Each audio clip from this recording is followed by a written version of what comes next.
talking to me this morning.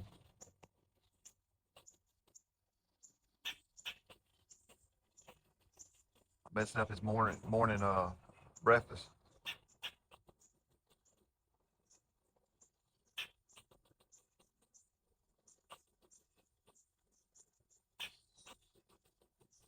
In case y'all don't know, that's cypress trees and them cypress balls.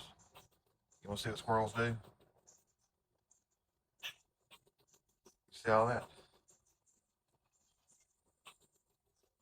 My driveway, I clean this up all the time. That's all squirrel cuttings. Chew it all up. Make a mess. So I can't go over here and show you one looks like it falls out of the tree. See them right there. Anyway, back to Mr. Squirrel.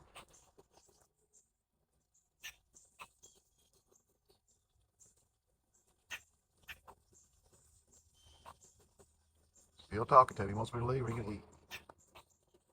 So we're going to let him be. Get back to his breakfast.